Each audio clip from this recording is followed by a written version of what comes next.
Assalamualaikum, selamat pagi anak-anak. Bagaimana kabarnya hari ini? Semoga semua selalu dalam keadaan sehat sehingga dapat memahami pembelajaran hari ini dengan baik. Amin ya rabbal alamin.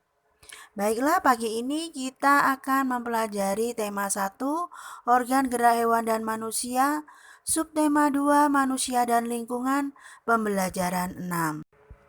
Pernahkah kalian mengalami keseleo atau terkilir? Semoga tidak pernah ya.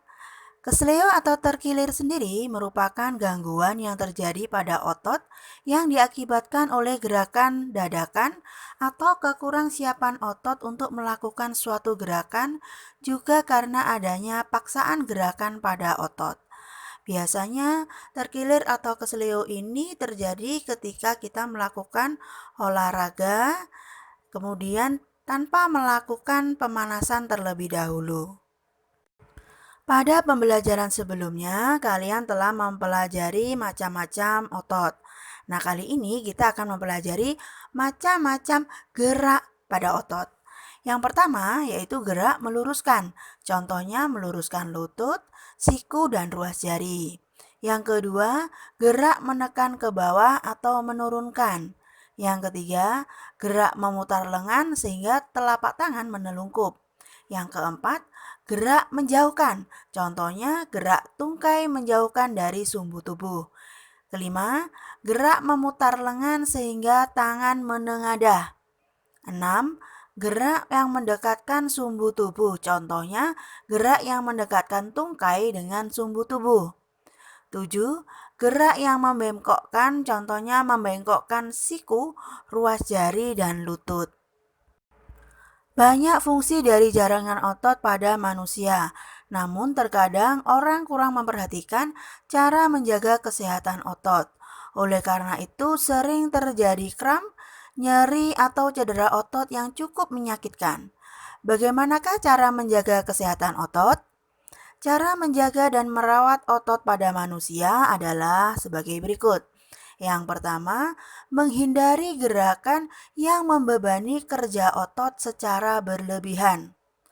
Agar terhindar dari gangguan atau cedera pada otot, maka kita harus menghindari kegiatan atau gerakan yang dipaksakan, gerakan tiba-tiba, dan kegiatan-kegiatan yang terlalu membebani kerja otot. 2. Melakukan peregangan atau pemanasan. Lakukan beberapa gerakan peregangan sebelum dan sesudah melakukan aktivitas tertentu yang memanfaatkan kerja otot dalam jangka waktu yang lama, seperti saat melakukan olahraga, berjalan jauh, dan berlari. Yang ketiga, melakukan latihan rutin. Banyak latihan fisik yang dapat kita lakukan untuk menjaga kesehatan otot. Latihan rutin ini dapat dilakukan dengan beban maupun tanpa beban. Bisa dilakukan di dalam maupun di luar ruangan. Misalnya jogging, bersepeda, latihan kebugaran di pusat kebugaran, dan lain-lain. Ayo membaca. Ade Rai, Binaragawan Perkasa Indonesia. Ade Rai adalah sosok pria perkasa yang sangat terkenal di Indonesia, bahkan di dunia. Sebagai binaragawan Indonesia, banyak sudah prestasi yang diraihnya, baik di tingkat nasional maupun internasional. Saat ini Ade Rai telah pensiun sebagai atlet binaraga. Meskipun demikian, ia tetap aktif menjadi pembina dan membuka tempat kebugaran di beberapa daerah di Indonesia.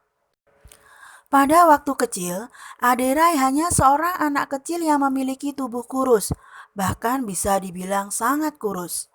Pada umur 10 tahun, Ade Rai hanya memiliki berat badan 25 kg. Bahkan hingga mencapai remaja dengan tinggi 183 cm, berat badan Ade Rai hanya 55 kg. Ade Rai memiliki minat yang tinggi dalam bidang olahraga. Pada awalnya dia menggeluti bidang olahraga bulu tangkis. Namun, Ade Rai tidak begitu lama menggeluti bulu tangkis, hingga pada akhirnya dia lebih memilih untuk menjadi seorang atlet binaraga. Prestasi pertama Ade Rai dalam bidang binaraga diraihnya pada tahun 1995. Prestasi tersebut memicunya untuk terus aktif mengikuti berbagai kejuaraan. mulai dari lingkup kecil hingga besar, mulai dari lokal, nasional, hingga internasional. Hingga akhirnya Adirai terus berkembang dan meraih prestasi demi prestasi dari berbagai kejuaraan. Masalah prestasi yang diraih Adirai tidak perlu diragukan lagi. Dari berbagai kejuaraan yang diikutinya selalu membuahkan hasil yang mengagumkan. Salah satu kemenangannya di Musdemia World, yaitu kejuaraan dunia binaraga kelas berat ringan. Dari situlah kemudian membawa Adirai menuju ke kejuaraan multi-event Asia Tenggara atau SEA Games pada tahun 1997. Pada kejuaraan tersebut, Adirai pun mampu mempersembahkan emas bagi bangsa Indonesia. Bahkan setelah itu, masih banyak piala dan medali yang dia raih dari berbagai kejuaraan tingkat nasional dan internasional. Berkat prestasi-prestasinya itulah, Adirai turut mempromosikan binaraga di Indonesia. Dari sebelumnya yang sepi peminat, hingga akhirnya olahraga binaraga menjadi olahraga yang banyak diminati di Indonesia, baik oleh pria maupun wanita.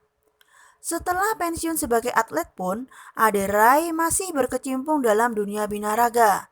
Dia membuka beberapa pusat latihan dan kebugaran di beberapa daerah. Selain itu, Adirai juga menjual suplemen dan melakukan pelatihan sertifikasi untuk para profesional di bidang fitness. Ade juga aktif mengkampanyekan hidup sehat melalui fitness dengan menerbitkan buku dan majalah serta menjadi pembicara di berbagai seminar dan acara. Berdasarkan bacaan yang telah kita baca, temukan ide pokok masing-masing paragraf.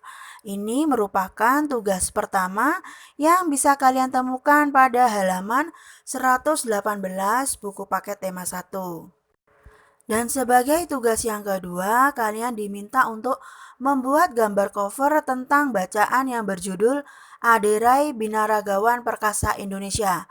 Namun sebelumnya, coba ingatlah kembali unsur-unsur dan ragam desain dalam membuat gambar cover. Tugas ini bisa kalian temukan pada halaman 119 dan 120. Setelah mengerjakan, jangan lupa kirimkan tugas-tugas kalian ke nomor WA wali kelas masing-masing melalui jalur pribadi atau japri.